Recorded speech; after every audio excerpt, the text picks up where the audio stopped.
Perdoai-nos, ó Pai, as nossas ofensas, como nós perdoamos a quem nos ofendeu. Se eu não perdoar o meu irmão, o Senhor não me dá o seu perdão. Eu não julgo para não ser julgado. Perdoando é que serei perdoado. Perdoai-nos, ó Pai, as nossas ofensas, como nós perdoamos a quem nos ofendeu.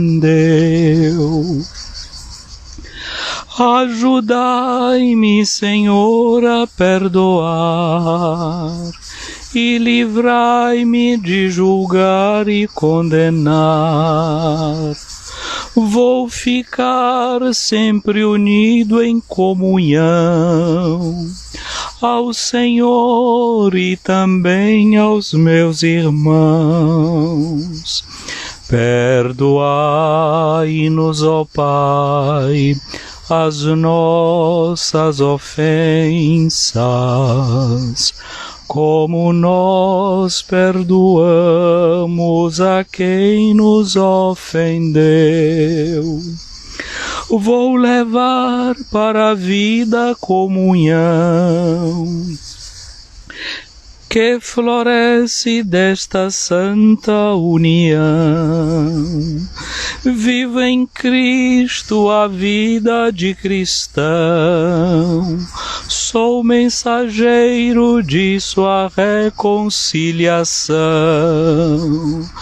Perdoai-nos, ó Pai, as nossas ofensas, como nós perdoamos a quem nos ofendeu. Graça e paz, cara amiga, caro amigo que acompanha diariamente a nossa meditação sobre a Palavra de Deus no Santo Evangelho, a Palavra de Deus que a gente recebe em cada liturgia. Nós estamos concluindo hoje a leitura do capítulo 18 do Evangelho segundo Mateus.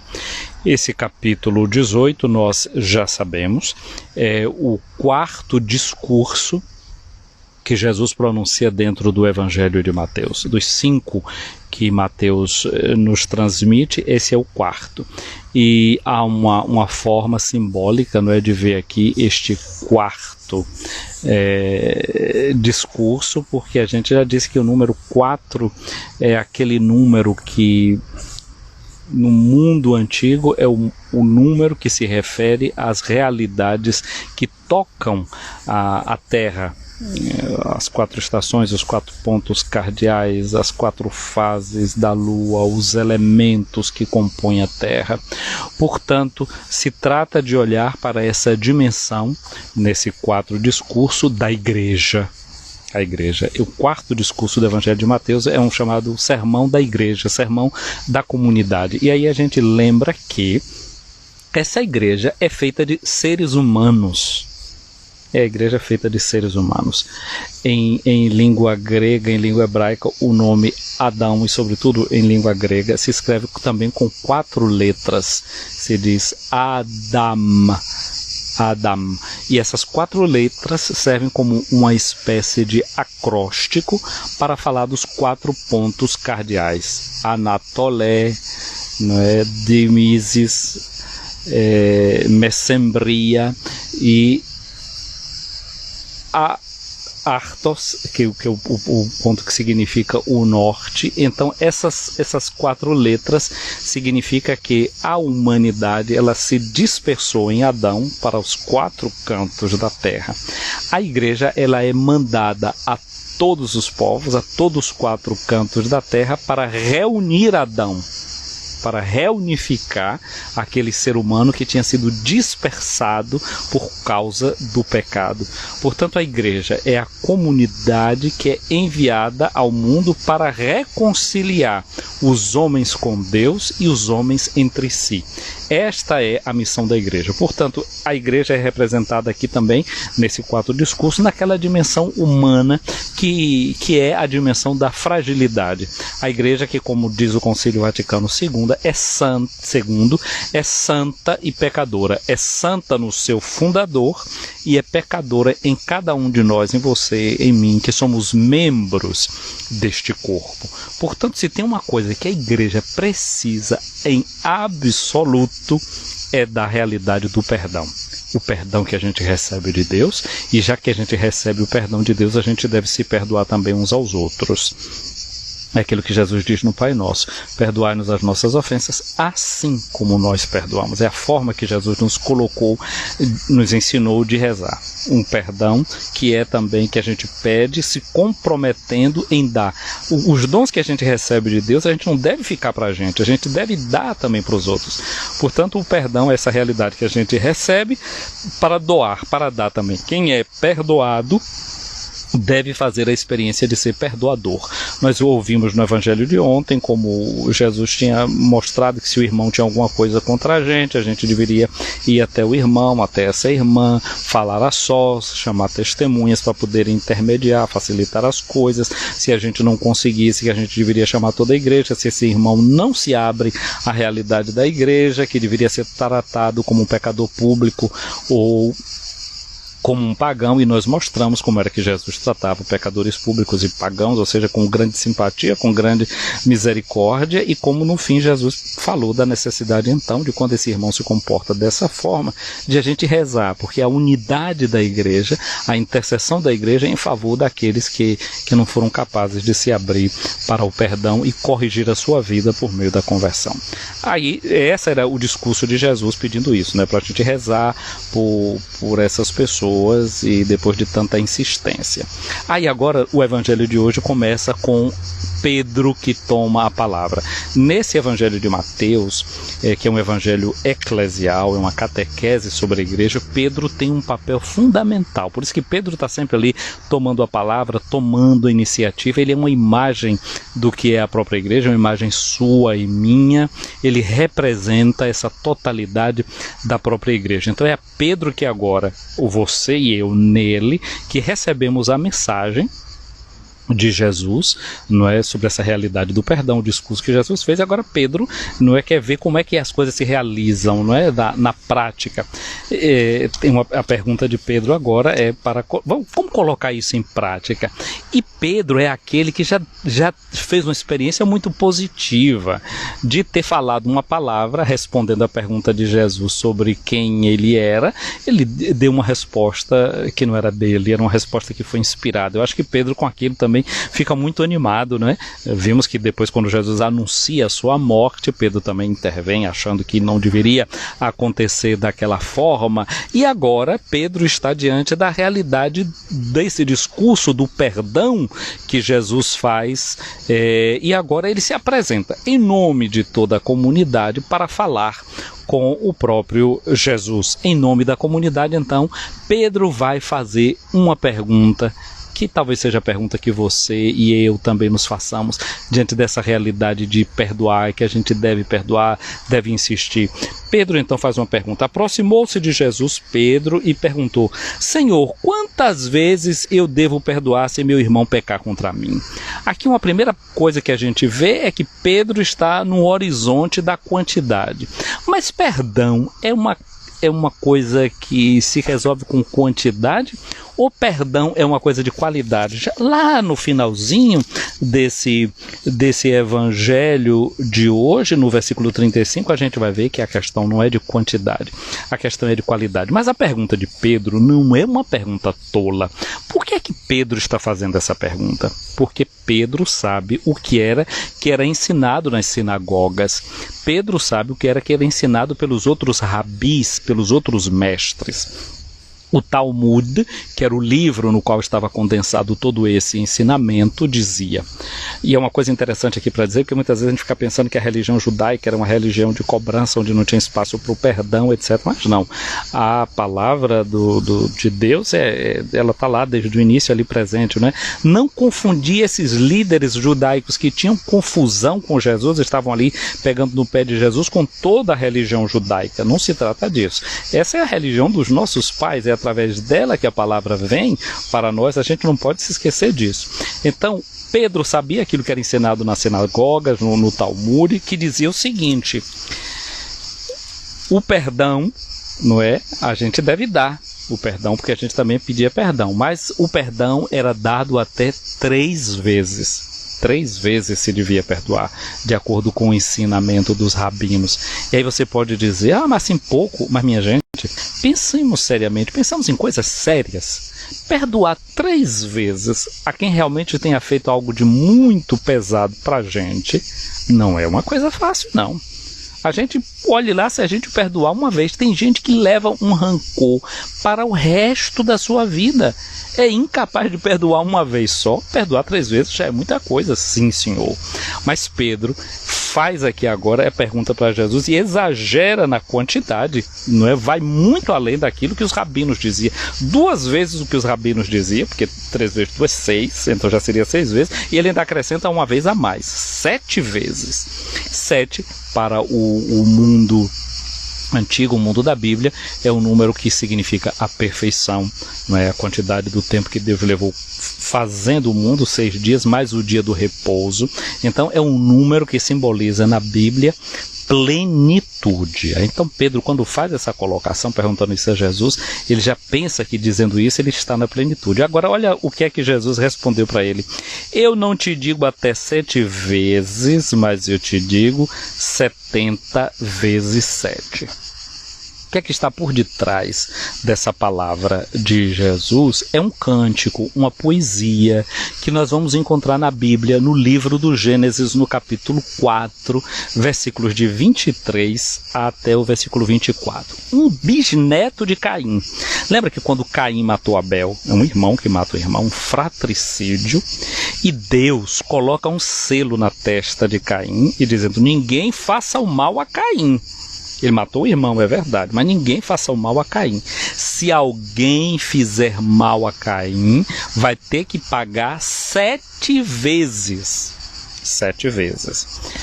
Então, era o selo de Deus sobre Caim, que a gente não deve prejudicar o irmão, porque se a gente prejudica o irmão, a gente vai ter que ter as contas com a vontade de Deus mesmo, com Deus que vai exigir da gente, na máxima profundidade da gente, que a gente renda conta. A gente vai ter que render conta com a consciência. Então tá isso lá no livro do Gênesis. E tem um bisneto de Caim, não é? Caim teve um filho chamado Enoque, e aí fez uma cidade, colocou o nome de Enoque, e depois teve o filho de Enoque, etc. Aí dá esse bisneto aí, que é Lameque. E esse Lameque um dia disse para as mulheres dele, fez: olha, prestem atenção, mulheres, eu por causa de uma ferida matei um homem, e por causa de um arranhão eu matei um jovem. Olha, se Caim é vingado 7 vezes, Lameque é vingado 77. Era um modo de dizer às mulheres, né, para ter cuidado com ele ali, não fazerem nada de errado, estava jurando as pobrezinhas de morte. Ou seja, é o discurso da violência. Quando alguém se mostra que é assim violento, olha, eu matei um só porque me deu um arranhão, não sei o quê, a pessoa já fica com medo. Os antigos romanos, eles tinham como norma assim: si vis pacem para bellum. Se tu queres a paz, prepara a guerra. Então a paz romana, que era falada no Império Romano Antigo, era aquela paz que era alcançada por meio das armas, por meio da violência. Então dizia, se a gente quer paz, tem que ser isso, tem que ser violento. A comunidade cristã é a comunidade que entra então numa outra lógica, não na lógica da violência e da força, que eu não faço nada de errado com medo nada por medo da punição, por meio da violência. A gente não vai conseguir a paz num país porque tem uma polícia que é hiper armada ou porque todo cidadão pode ter um fuzil na mão, uma metralhadora, sei lá que arma é que você pode ter, porque os fios da sua cerca são todos capazes de matar alguém eletrocutado. Isso não dá garantia de paz. A garantia da paz nos vem por outras coisas, pelo amor que o outro recebe, pela formação que cada um pode receber. Investir no ser humano, investir no amor é a melhor forma de preparar a paz. Portanto, o Papa São João Paulo II, fazendo eco a essa palavra que tinha dos antigos romanos que dizia "Si vis pacem para bellum", se tu queres a paz, prepara a guerra. São João Paulo II dizia: se tu queres a paz, prepara a solidariedade. O que é a solidariedade? É ver o outro como sodales, como um companheiro, como um irmão e não como inimigo, como alguém para quem eu estendo a mão. Portanto, uma sociedade ela será capaz de viver na paz quando se resolver a questão da equidade, da justiça social, do respeito, de investir na educação, na segurança de modo geral, no bem-estar de todos. Com isso aí a gente previne muito mais a violência do que se armando até os dentes, como pensava esse bisneto de Caim, Lameque, a quem Jesus faz eco aqui nessa palavra, dizendo: não te digo até 7 vezes, mas 70 vezes 7, que era o número de vingança que Lameque queria. Jesus coloca como perdão, como dom de amor que a gente deve fazer para o outro. Mas eu já disse, não se trata de uma questão matemática de quantidade. Dizer que o outro deve perdoar 70 vezes 7 seria dizer como 490 vezes. Significa dizer perdoar sempre. Esse número também, 70 vezes 7, 7 vezes 10, que, ou seja, esse número de plenitude, de dons do Espírito Santo, vezes o número dos mandamentos, o mandamento de Deus que deve ser internalizado, que deve ser colocado dentro do coração pelo dom do Espírito Santo. Então, 70 vezes 10, 7 vezes 10, o número dos mandamentos, dá 70, vezes 7, de novo, não é, que é esse número da plenitude. Então isso significa dizer que a vida interior, que a paz, que o perdão é garantido quando o homem leva, pela força do Espírito Santo, os mandamentos para dentro de si. No seu coração tem o dom do mandamento de Deus. E esses mandamentos de Deus se resumem numa coisa, viu? É amar-nos uns aos outros. Mas eu volto a esse ponto já já. Agora, 7 vezes 7 não é, dá 49. E 49 era o número, por exemplo, de anos que deveria ser vivido antes do ano jubileu. E o que era que acontecia no ano jubileu? Havia o perdão dos pecados. Eram canceladas todas as dívidas. Como Jesus diz no Pai Nosso: perdoai-nos as nossas dívidas, assim como nós perdoamos. Na verdade, o que está escrito no Pai Nosso é isso: cancela as nossas dívidas, como nós cancelamos a dívida do outro. Por quê? A parte mais sensível do corpo humano é o bolso, né? Quando toca em dinheiro, a gente já começa a achar que as coisas não estão muito bem. A verdadeira conversão passa pela reforma do bolso. E em Israel, o ano jubilar era aquele ano em que, se você foi escravo, voltava à liberdade. Se você vendeu a sua liberdade para pagar alguma dívida. Se você vendeu a terra que você tinha herança para perder alguma dívida. No 50º ano, tudo voltava para as origens. Tudo voltava à mão do seu dono. O perdão era cancelado e a pessoa se tornava livre. Então esse número 490 evoca 49 vezes 10, não é? Que é o número dos mandamentos, ou seja, uma espécie de jubileu perene na vida da gente. Um grande jubileu que passa pela vida inteira da gente, onde a gente aprende a viver não vendo o outro sempre como alguém que nos deve alguma coisa, mas alguém que não nos deve nada. São Paulo vai dizer na carta aos Romanos, capítulo 8, versículos de 8 a 10, assim: vocês têm apenas uma dívida em relação uns aos outros, a dívida do amor. E ele, no final, ele vai dizer que a plenitude dos mandamentos de Deus é amar-nos uns aos outros. É esse ponto que eu queria dizer, que eu voltaria a ele. Então é aí que a gente encontra a plenitude dos mandamentos de Deus. Então, voltemos de novo aqui, essa palavrinha de Pedro, ainda estamos no versículo 22, né? Então Jesus lá vai dizer assim: porque o reino dos céus é como um rei que resolveu acertar as contas com seus empregados. com seus escravos, não é? Ao pé da letra seria isso, não é? Com seus administradores, poderíamos ler também. E quando ele começou ao acerto de conta, trouxeram-lhe um que devia uma fortuna enorme. Está bem dito isso aqui, uma fortuna enorme. Mas o texto grego nos fala de talentos. Talento era uma medida de peso que era o equivalente a 32 até 40 quilos de ouro. 40 quilos de ouro. Agora, esse homem devia 10.000 talentos. Ou seja, era um homem que devia uma quantidade absurda, não é? 32.000 quilos de ouro. Flávio Joséfo, que é um historiador contemporâneo ali de Jesus, de João Batista, ele escreve e diz que a Galileia e a Pérea, que são regiões por onde Jesus andou, aquilo ali, as taxas cobradas das pessoas para trazer para o Império Romano em um ano, sabe quanto era que eles conseguiam arrecadar de taxas em denário? 200 denários, ou seja, um estado, uma região, não é? Então, estamos falando aqui de uma dívida pública, a gente poderia dizer. A Galileia e a Pérea conseguia só isso. Agora aqui ele está falando que era um que devia 10.000 talentos, era a dívida de uma pessoa. Era um administrador que estava à frente dos negócios de um rei, administrando uma região, e agora ele tinha esse débito aqui que ele não tinha conseguido pagar. Ora, se um estado inteiro, uma região inteira conseguiu só juntar 10.000 talentos, esse outro aqui que está devendo essa fortuna enorme, que são 10.000 talentos, como é que ele vai se haver agora?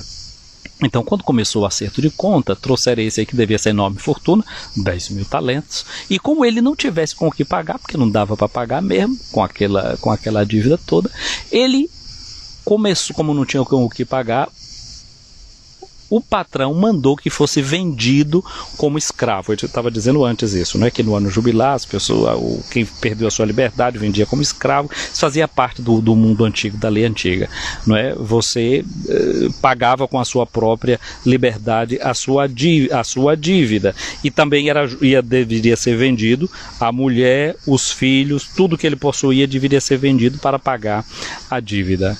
Era o sistema do mundo antigo, era assim que funcionava. Hoje em dia também a gente não herda também, não é se alguém é herdeiro de uma grande herança, se tiver dívidas, o pobre do herdeiro também herda as dívidas, não é? Não estamos muito longe desse sistema. Naquele tempo se pagava com a própria liberdade.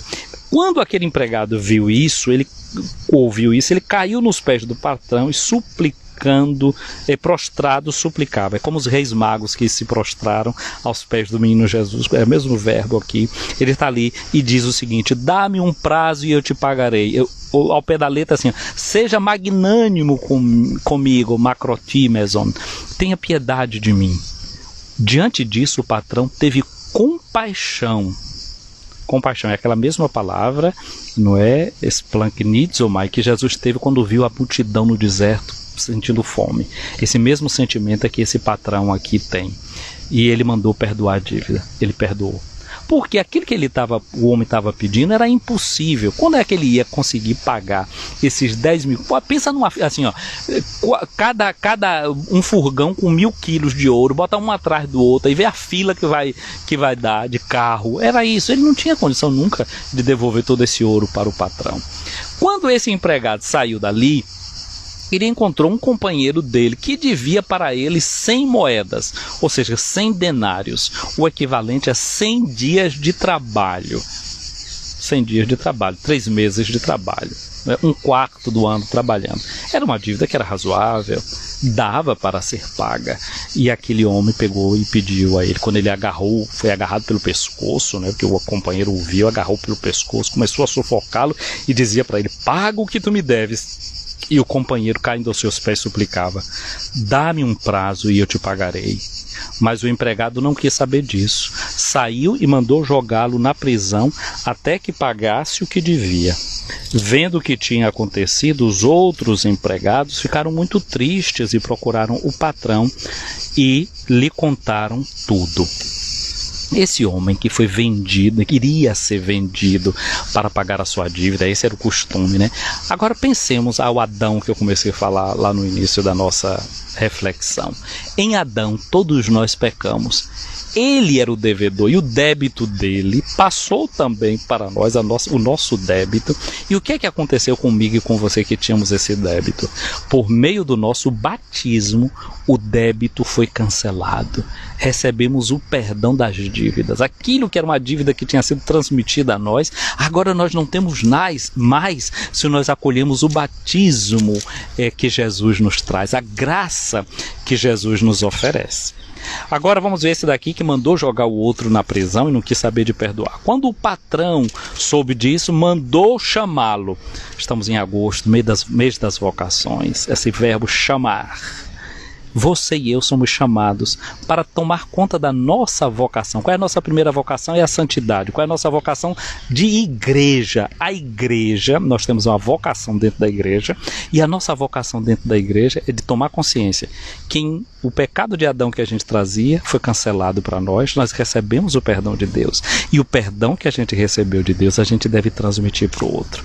O mês das vocações nos deve fazer pensar nisso, que uma das nossas vocações é a vocação à reconciliação, sermos ministros da reconciliação, sermos instrumentos de reconciliação, espalhar perdão e amor por onde a gente passa, não fomentar o ódio, não fomentar discurso de violência, discurso armamentista, de pensar que a solução está na vingança, está no ódio.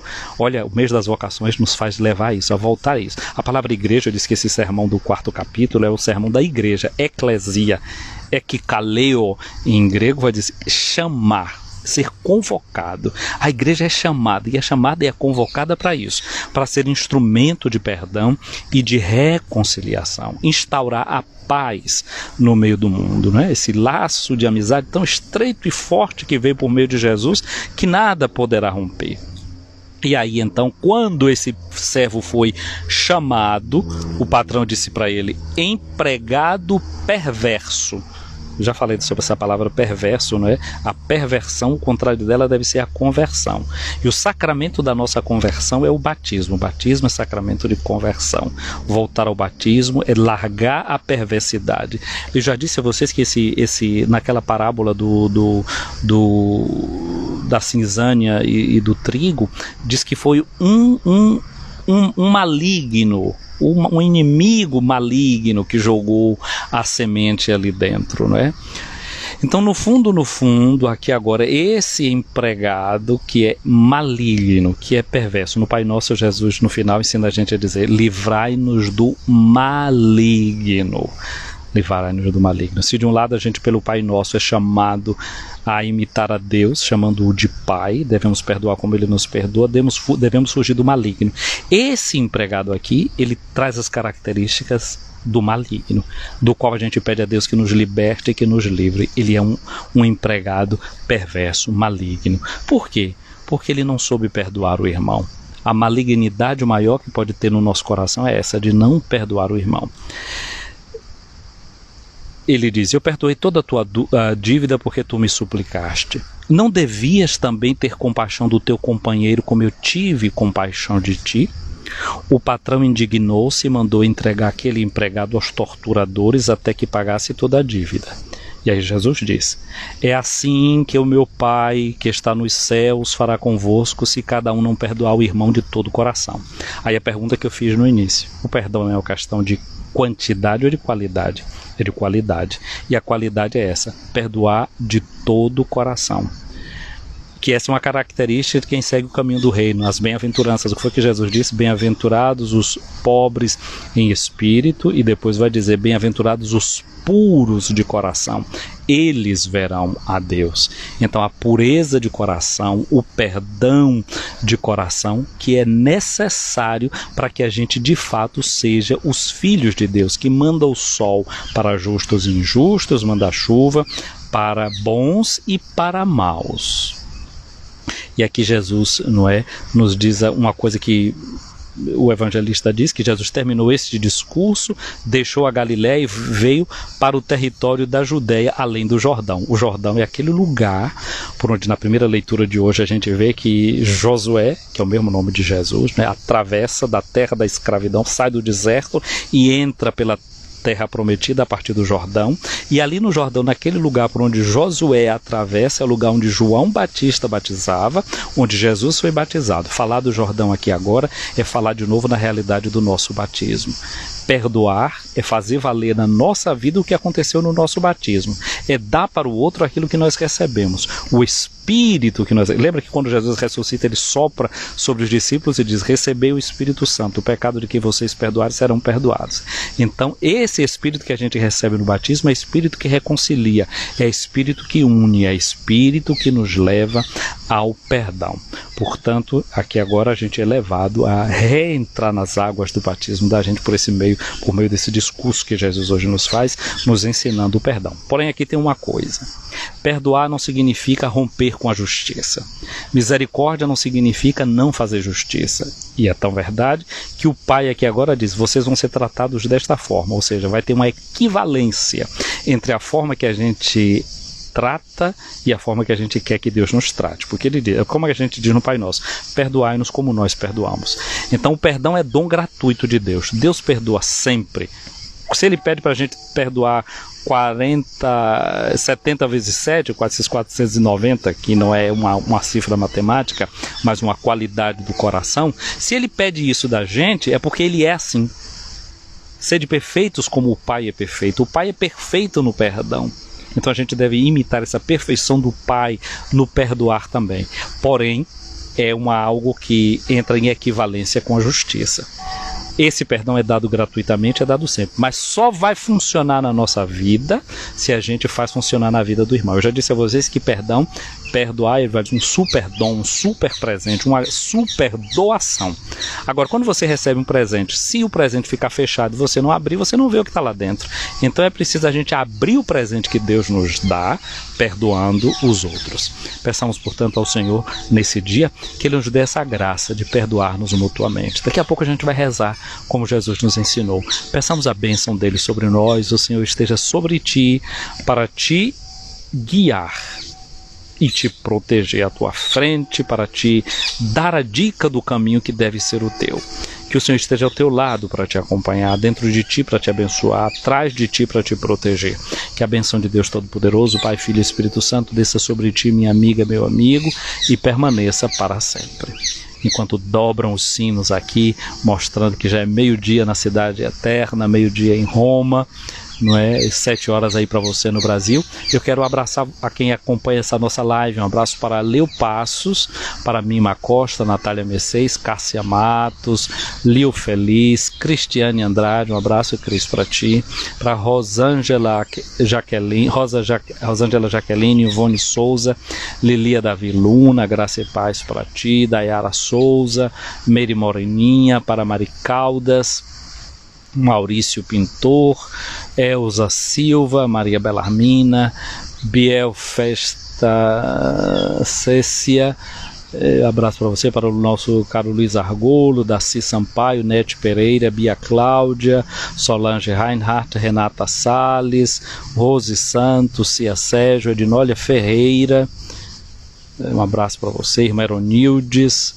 Ana Maria Barreto, para Rosa Santos, Maria Cerqueira, um abraço para Shirley Sena e Reis AM, Maria Eurenil, um abraço para ti, bom dia, para Sônia Mello, um abraço também para você, e para todas e cada uma, não é? Um abraço, que Deus nos conceda um dia cheio das suas bênçãos e que a gente aprenda essa grande lição que hoje Ele nos traz, que é a lição do perdão.